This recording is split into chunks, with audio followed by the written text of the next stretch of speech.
कल मैंने आप ही के गांव में किसी से पूछा, बोले महाराज जी आपकी दीक्षा लेना चाहते, मैं ले लो महाराज, क्या दिक्कत है, दे देंगे। बोले बस बताओ क्या क्या छोड़ना है। घरवाली बैठी थी, हमने कहा प्याज लहसुन छोड़ना है। अच्छा हम भूल गए मांस मदरा कहना भूल, हमने मदरा छोड़ना है, मांस का भूल गए। तो हमने कह दिया, हमने कहा मुर्गा छोड़ना है। मुर्गा मतलब जीव की हत्या नहीं करना। तो उसकी घरवाली इतनी बड़ी सियानी है, बोले ठीक है महाराज जी ने कहा प्याज लहसुन छोड़ना है तो एक काम करते जीरे डाल लेंगे। महाराज जी ने कहा मुर्गा नहीं खाना है तो मछलियां खा लेंगे।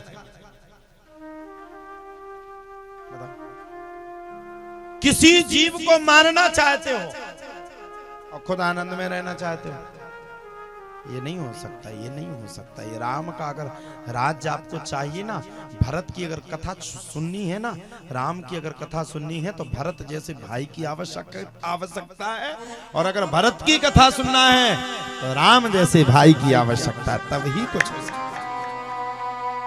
अगर वास्तव में प्रत्यक्ष कला में, कलाकारों में वास्तव में अगर कथा को श्रवण पान करना है, कृष्ण की कथा को सुनना है, तो कृष्ण जैसा मर्मज्ञ विद्वान होना अति आवश्यक है।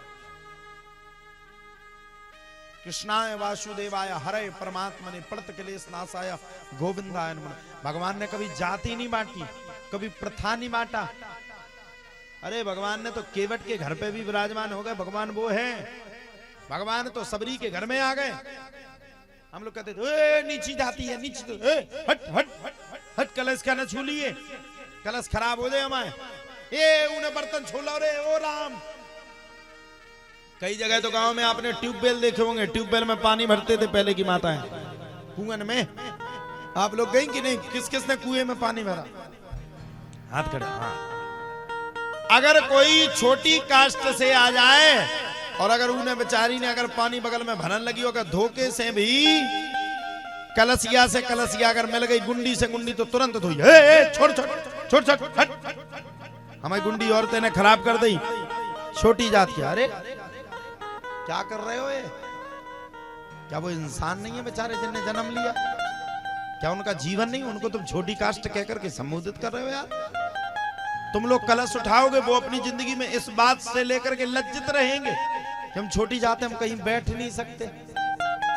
क्या इस बात से लेकर के तुमने लज्जित करके ये प्रश्नवाचक चिन्ह बनाना चाह रहे हो कि तुम बड़ी जात हो? अरे ये क्या बात हुई भाई? भगवान ने अच्छा कोई आकर के, कोई विद्वान लोग आकर के यहां बैठ करके मुझे इस बात का प्रमाण दे कि भगवान ने कब कहा कि कौन छोटा है कौन बड़ा है? कब कहा? किस वेद में कह दिया भैया? किस जगह कहा? हमें तो वो वेद ही खुलवा दो आप। कहां कह दिया भगवान ने? कहां भगवान ने बांट दिया आपको? अरे पागल हो गए तुम अपने खुद के भाइयों को।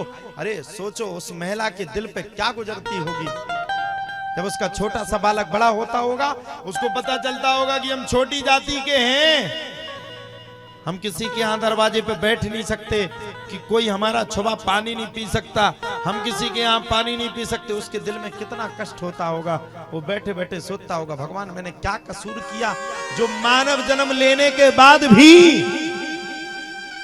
इतनी जिल्लत का जीवन मुझे जीना पड़ रहा है, किसी के सामने नहीं जा पा रहा। उसका क्या दोष, क्या बुरा किया उसने? और मैं सही बात कहूं, जितने बड़ी बड़ी जातों का बखान करते हैं ना, सबसे ज्यादा पाखंडी जैया होते हैं। सबसे बड़े पाखंडी, सबसे बड़े पाखंडी, बड़े आए जात बनाने वाले खुद कर रहे कुकर्म और जातों की बात करते हो। खुद जीवों की हत्या करके खा रहे हो, जातों की बात करते हो। अरे सुनो साहब, इस संसार में कोई बड़ा नहीं, कोई जाति नहीं, कोई प्रथा नहीं। इस संसार में अगर सबसे बड़ा कोई है तो कर्म, कर्म से बड़ा कुछ है हो ही नहीं सकता। कर्म प्रधान विश्व कर राखा, जो जस करई सो तस फल चाखा। अब पंडित जी की योनी में बैठे हो, शाम के मुर्गा खा रहे छौंक छाक के, फिर क्या होगा? आपको अपने जीवन को प्रत्यक्ष तरीके से जीना चाहिए।